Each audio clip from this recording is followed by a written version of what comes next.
this point, it's time to show you a few things that I consider, working smarter. These are all techniques or tips from the book. Actually, we'll go back to the slideshow because we have slides. Ready? Example number 1. Learn to type faster. I can't see you, but by show of applause, louder is 100 words a minute, softer is under 50 words a minute. How many of you type 100 words a minute? Yeah. How many of you type 50 words a minute? All right, you guys are okay, but you could do better, and everybody else, you should aspire to at least 50 words a minute. So here's the thing.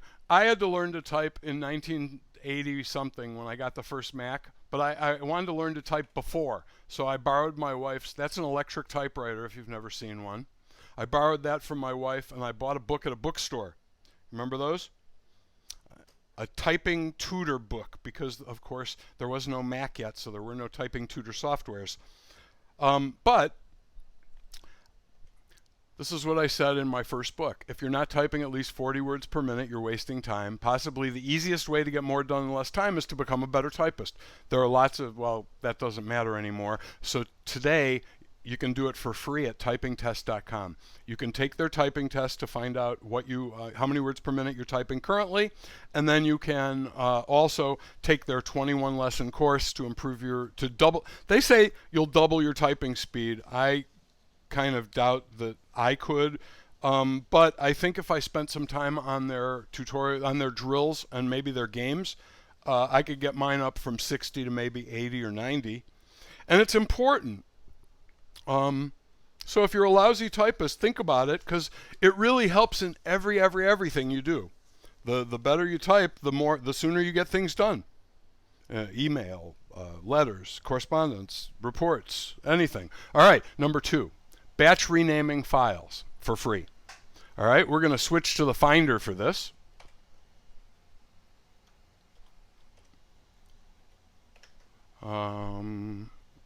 We are. Yeah, there we go. Oh, look, I can see you now. You guys are in the corner there. I wonder if I should probably put you over here where you can't see yourselves. All right, so here's what I'm going to show you. This is I forgot to unrename them from last time, but pretend that those are named image 1 through image 31, right? So you ever get a folder where everything is named, the same thing with a number? And all right, let's go the other way. Let's say you want to mess with people and make it so that they can't tell what's in here. So you say rename 33 items, and you're just going to rename them, and we're going to call them, we're just going to go for a whole new format. We're going to say IMG underscore oops, oh, there we go. That's why I had caps locks down. IMG0001. Oh, I want an underscore to make it look pretty. All right. And boom. So now here's the thing. Changing the names of a whole folder full of files is something I do often. When I'm writing a book, they always send me the ISBN number halfway through and say, rename all of the figures with this and the figure number. And in the old days, well, I had to do it by copying and pasting, and that was horrible. Then I found a $20 utility called a Better Finder Rename, and that was awesome. And it's still pretty good, but Apple with Yosemite, I believe, introduced multiple file rename. All you do is select them all and choose rename. And there's 3 ways you can rename them. You can rename them with a completely new name scheme. You can add text at the beginning or the end of the existing name, or you can replace text. So I could replace IMG with alligators in Florida. Watch, this will change it back to the way it was. All right? So if you ever need to change a bunch of files names, that's the way. And it's built in and it's free, right? All right. And by the way, we're going to go back now to the keynote. And this is one of the things that in the book is available as a movie. And here's the 15-second movie that shows you how to do that.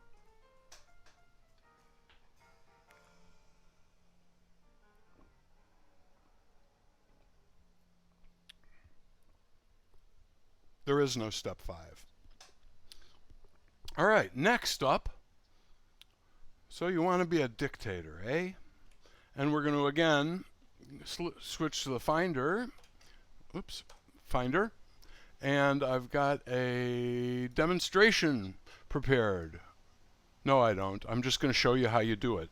There is no demonstration. Ready? So you open System Preferences. Here's the thing. Dictation used to cost $300 or so, $200. You know, you had to buy Mac Speech or any of the Dragon things. The current version of Dragon is $300. It's better than Apple's built-in thing, but not that much better. I mean, if you're only going to use it occasionally, you certainly don't want to buy a $300 app that's pretty resource hungry and not a. It's something you'd only want to use if you had to. I use it sometimes, but I wouldn't pay $300 to use it. I would use Apple stuff if I ever needed to. So the way you do it is you jump into the keyboard system preference pane. Do you remember there used to be a system preference pane called Speech and something? Anyway, it's not there anymore. Now it's in 2 places. And dictation is where you want to go. You want to turn dictation on. You want to click Used Enhanced Dictation. And the reason you want to do that is so that you can dictate when you're not connected to the internet. Otherwise, you'll have to be connected to the internet or dictation will not work. Language, shortcut, Command, Option, Control, D is mine. D for dictation, so I can remember it. You choose a microphone. This is the microphone I'm wearing, so that should work. And I'll just open up a Word document, and we will dictate. I'll show you how that works. It's pretty slick for a freebie.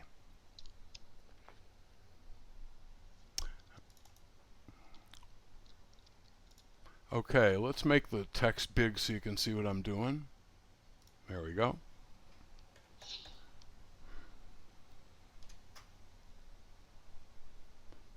This is a test, period. Are you on? This is a test, period. New paragraph. Had this been an actual thing,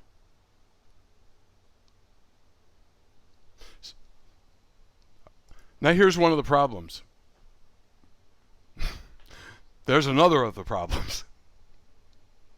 But one of the problems is you can't really use voice to edit text. I can't go back and say measure should say something else. It'll just type whatever comes out of my mouth.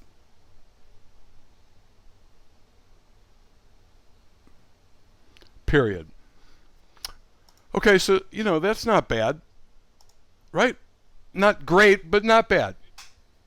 And the, pardon me? I don't think so. I've done long documents with it on. If it's doing that, there's something going on. It's pretty resource hungry. It may run out of memory and stop, but I've got a lot of memory. But what the thing is with Dragon, I can say replace measures with measured, and it knows to go back and pick the word and select. I can say select this, and then I say a different word and it replaces it. There's a lot you can do with Dragon that you can't do with Apple's, but it does understand a lot of things. So check this out. Now we're going to do the second part, all right? And the second part is we're going to go into accessibility, all right? And in accessibility, there's other dictation stuff. So dictation commands. You can also enable a phrase kind of like, hey, S-I-R-I, right? So mine used to be, okay, computer. If I'd say, okay, computer, it would let me start talking and it would spit out words. All right, so look at all the things that you can do when you click enable advanced commands. Select next sentence, select paragraph, so blah, blah, blah, blah, blah, blah, blah, right? Let's see if that works, huh? Select previous paragraph. like I said. All right. Whoa, that was great. You know, you can't script a demo like that. You're kind of walking the high wire whether it's going to work or not. The thing is, these things are there, but they don't work that well. I can say things like launch Microsoft Word, and half the time it'll do it. But Dragon is much more accurate and knows much more and learns better. And, you know, if you have to do a lot of this, you want to buy Dragon for $300. But if you only, you know, like you hurt your finger and you don't want to type today, or you're on the couch and you've got your MacBook Pro on your belly, and you know typing is awkward but talking isn't. Things like that, you know, knowing that this is built in is a pretty cool thing, right? All right. All right. Enough for that demo. Moving right along. We'll go back for 1 second to this, only because I want you to see what the next slide says. Snippets. Who knows what a snippet is? All right, so here's the deal with snippets. Snippets rock. Snippets are the greatest time saver of all time. I'm going to show you a few of my favorites. Ready? I type 8903. It types my address. It types my phone number. PH. If I type signature, SIG, it types my whole signature. In my favorite font, Broken Courier. If I type IAP, Involuntary Auteur Productions, my old production company. If I type LLP, Live Long and Perspire. I type that a lot. What else? I got some more. I got a million of them. Oh, yeah, check this out. So PR people send me pitches for Windows products all the time. This is my snippet for them. You probably can't read that; it's too small. So I'm just going to select the sign off. It's either regards warmly, warm personal regards, very sincerely yours, or there is no option 5. I'm going to use there is no option 5, and I'm going to send that to somebody. And here's what it says. I'm afraid I'm a Mac only kind of guy. I mean, Dr. Mac is my middle name. So unless I'm missing something, that's where I'd put the name of their product. And to be perfectly clear, I don't do Windows. That would say regards. All right. So here are some more. The titles of my books, they're each like 150 characters. All right? But this is way faster.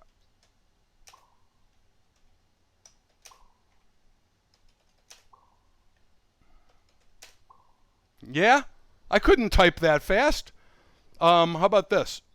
What else do I have? Oh, email addresses. Everybody asks you for your email addresses in forms and stuff, and I'm not when I type fast, I'm not as accurate as I'd like to be, and this never makes a mistake. So here's my main email address, my other main email address, my Gmail address, my Working Smarter address. What's your favorite snippet expander, text expander? I use Text Expander. I really think if you don't want to buy a subscription product, you might want to look at Type It For Me, which has almost all the same features. And people tell me Typinator's good too. I haven't tried it because I'm happy with Text Expander. But here's the thing. I'm using Text Expander 5, the last version that they sold. And when it wears out, I'll rethink it. But for now, I just took this. I just got a deal for the subscription to Text Expander 6 for like, I think it was 6 months for $18, $3 a month. So I'm doing that, and at the end of 6 months, we'll see. I don't like the idea of paying for subscription software. On the other hand, $3 a month to have snippets and be able to share them among my Macs is probably worth it. I use Typinator and I like it. A lot of people do, and I also used Type It For Me before. Type It For Me has been around a long time. I used to use it before there was a text expander. They're all great. If you're going to do snippets, you want one of them, but you do know that you can do the whole snippet thing with just your Apple software, just with Mac OS X. So here's what the snippet thing's about. You go into the keyboard system preferences, text, and you just type what you want. And then on this side, on the left side, you type what you want to use as the trigger, the snippet trigger, and on the right, the expansion, and that's it. So I find that very unreliable. it is terribly unreliable. I'll tell you the two great things about it. Well, the one horrible thing and two great things. The not being reliable notwithstanding. The other bad thing is it's only this much of a text field. You can never see more than that. So when you've got something like this,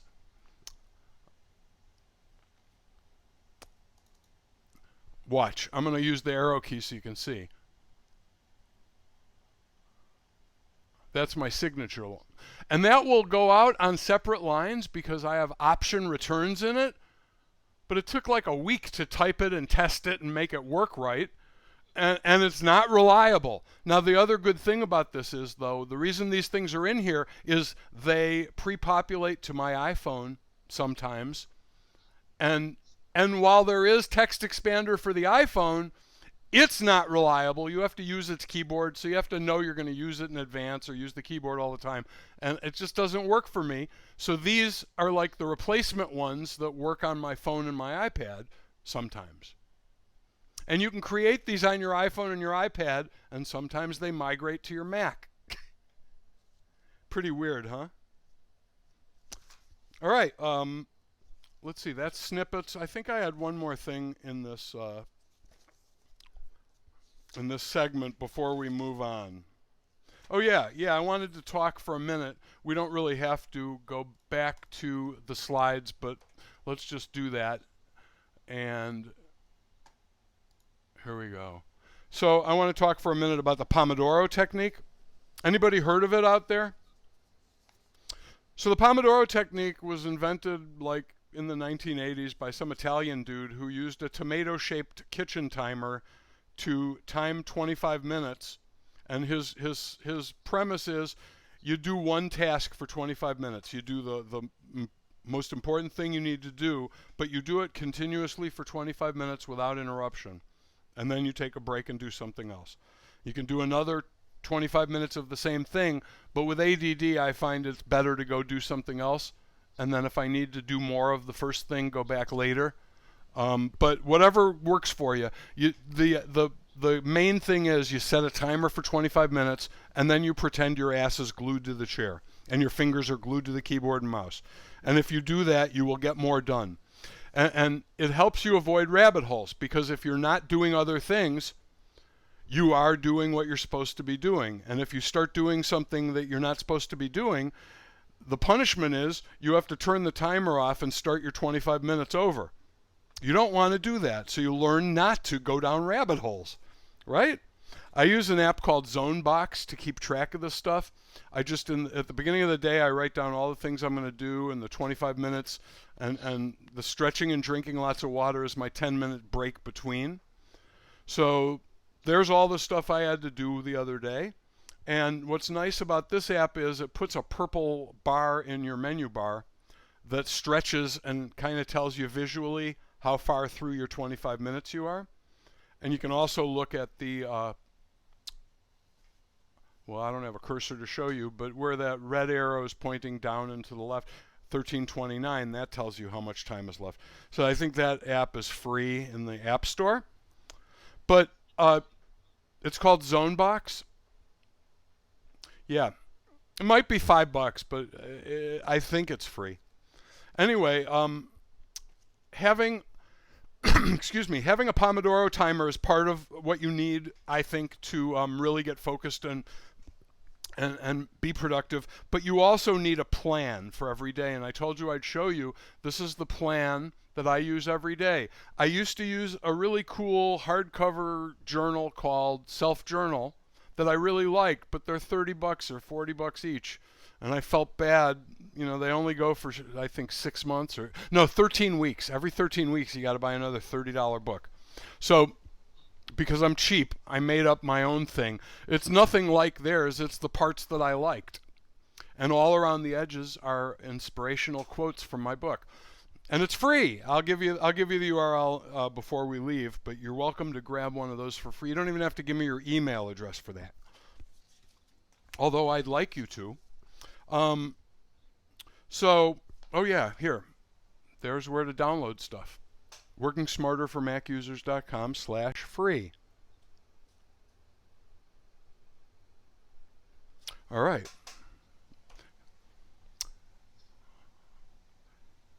Here's what readers have had to say about working smarter for Mac users.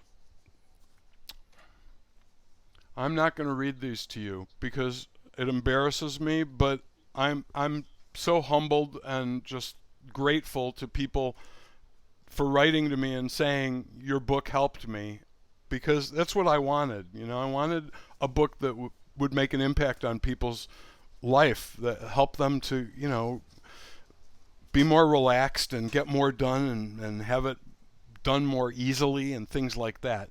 So thanks to Jeff D. in Houston. Guy Kawasaki, you know who he is. Yeah, well, if he gets his next book out, it's going to be because of me, and he said so himself. This guy thought he was productive, and he said how much more productive I could have been. Thank you. And this guy especially, he's a doctor or something. He works in clinical care, and he honestly thought there was no way to plan his day and get things done and put out the daily fires. And so he said fortitude and absolute brilliance. I can't even, I don't even know how to respond to that. It makes me want to cry. So that's it for my prepared stuff. I'm going to go back to full screen here.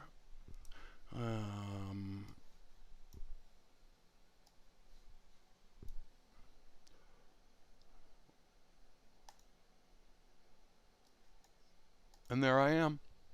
Oh wait, we can go wide, and then I can relax. Okay. Any questions?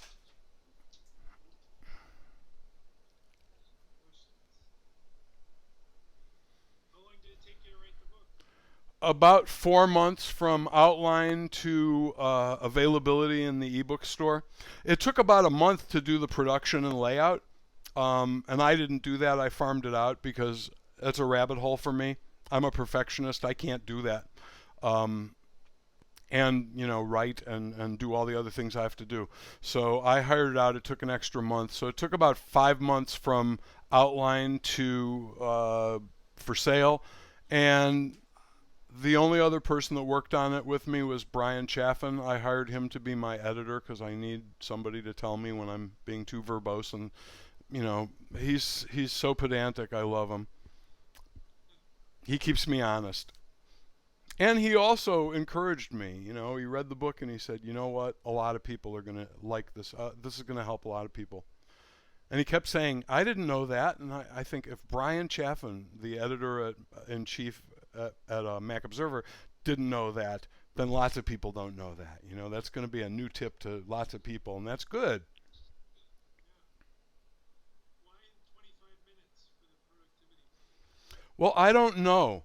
The guy, the Pomodoro guy, his name is in my book somewhere, but the guy that invented it decided 25 minutes. But what's interesting is all of the Pomodoro apps I've tried let you adjust it. If your attention span's a little shorter, then do 20 minutes. I don't think it's a good idea to try to focus on one thing more than 25 minutes. At least for me, 25 minutes seems to be kind of the outside barrier, and then after that it's diminishing returns. It's much more likely I'll get distracted or not be productive or not really be all the way in it. There's a thing I call being in the zone, and when you're in the zone you're twice as productive as when you're not.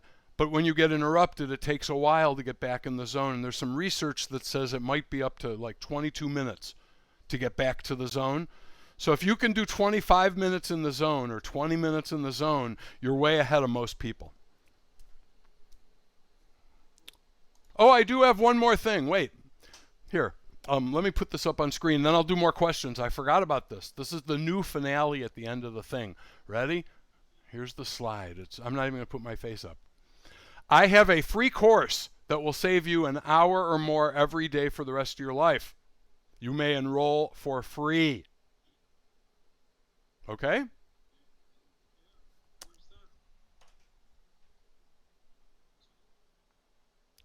Write it down. I just made these slides today. That's why I forgot they were there. This is like a teaser for my big course that'll be out starting in August. And as long as we're here, has everyone got that? Just a second. There might be a link on the freebie page. Is there? I don't remember. If there is, excellent. If not, write that tiny URL down. And if you miss it, send me an email and I'll send it to you. Check this out. Ready? It's the credits. Closing credits.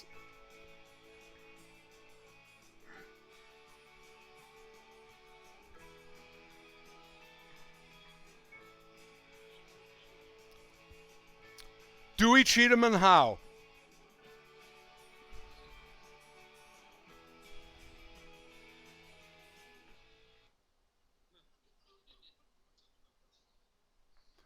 Thank you very much.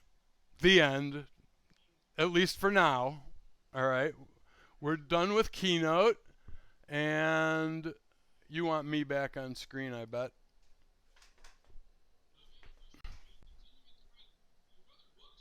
Yes, I'm working on all of them now. New versions of iPhone, Mac OS for Dummies, and iPad for Dummies. Here's the thing. I would rather use the 4 months I'm going to spend on that writing a new book from scratch for myself, for my company. But I have a lot invested in 10 editions of those books. And if I don't do the update, someone else gets paid for most of my writing. And that's unacceptable. So for the next couple of years, I think I'm going to keep doing the Dummies books.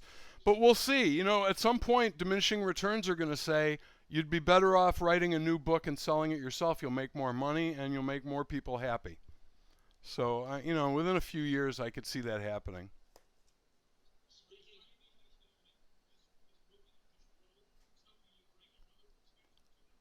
Well, all of the stuff that I outline in here is what lets me write the other books faster. It's how I've been able to average 3 or 4 books a year for 20 years. And everything else. Think about it. I write if I wrote an average of, let's say, 3 books a year, they're 4-month projects, books. Although these rewrites are a little faster, but in the beginning they were all 4-month books. So most of the year I was pretty busy writing books and writing columns and editing magazines and evangelizing for power computing and all the other stuff. But the things in here are what made it possible. It's like if I couldn't do this, I don't think I could have committed to 3 books a year. I'd have had to do 2 books a year or 1.5 books a year. But I got a reputation for being able to work quickly and well because I, did these things. I have a quota every day. I know exactly how much writing I need to do. If I don't finish everything that needs to be done today, I make sure that tomorrow I catch up. I'm like Betty White. If I gain 5 pounds, I go on a diet right away. I don't let it get to 10, 11, 17, 20, 30. Same thing with this. If I get a little behind my quota on a book, the next day I fix it. I don't wait until I'm 20 pages behind. And that really helps. I don't feel pressured, and I rarely have to write all night on the last night anymore. A lot of times I finish a few days early. And that never happened before. In the past, finishing early, what a concept. 2 questions. Okay. How much is it and where do I buy it? It's $19.95 and it's available. You can buy it any of 3 places, but I recommend you buy it directly from me for 2 reasons. So you can get it at Amazon as a Kindle book. You can get it at iBooks as an iBook. It's $19.95 either way, or at my website for $19.95. But if you get it at my website, 2 things happen. Number 1, you get all 3 file formats. So you can download EPUB, MOBI, and PDF. which I just think is convenient, and I trust my readers. They're not going to, like, go out there and give copies to everyone. I figure you bought it, you should have it in all the formats you might want to read it in. You can put it on all your devices. And number two, if you buy it from my site, and I don't think you're going to need this, nobody has yet, but I offer a money back guarantee. If the book doesn't help you, I'll give you your money back, because I don't want to take money from people that I can't help. And really, I believe if you do this, it will help you. However little or much you do, it'll help. And so far, nobody's asked for their money back, but you don't get that at iBooks or Amazon. Actually, I think you do get it at Amazon. Maybe. No, not for a Kindle book. No. Nope. How long did it take you to find to get to the point where you can be as productive as you are today? Once you put the system in place? I would say, well, once I found out I had ADHD, the first year was kind of a blur, and the second year was kind of a struggle, trying to figure out. I tried to do getting things done, and I tried to do some other thing where I bought a bunch of binders, and oh man, I tried a lot of stuff. I'd say it took me probably 5 years to get on the track where I could say, okay, you know what? This part of that worked, and this part of that worked, and this on my Mac helps, and this. So I probably struggled for 4 or 5 years before I figured out that I needed to be more structured. I needed to have a plan, and it needed to be precise. I couldn't just say work on book. I had to say work on chapter 4. Finish chapter 4 by noon today. Things like that really work for me, and if I don't do them, I'll deceive myself that I'm working and go down rabbit holes. It's like I'm on the internet. That's work.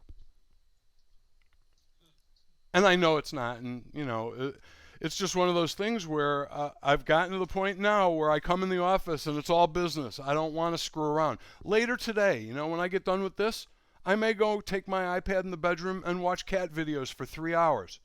But that's different from doing it between work and being in the office until 11 o'clock. It's a big difference. Any other questions? You went to MacHack, didn't you? I have been to MacHack, I think once. It's not my kind of thing. I am not much of a coder. Andy and Akko used to go every year. And it always sounded like fun, except I'd be a fish out of water. I can't code my way out of a paper bag. I can edit video though. I can do live broadcasts with all kinds of cool special effects. And now a word from our sponsor. Did that work? Did you see a thing? Did you all leave? I don't see you anymore. Oh, are you still there? Oh. Oh, I see what I did. I've got the Skype window halfway on each monitor, which freaks out my Mac. My Mac goes, Well, thank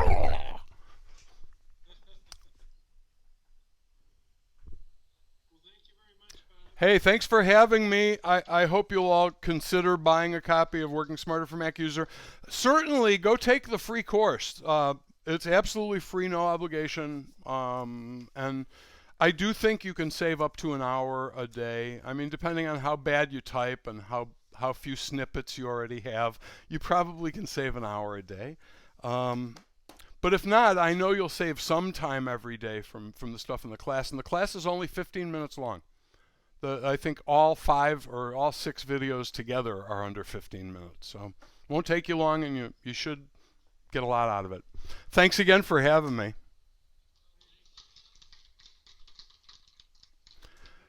Good night.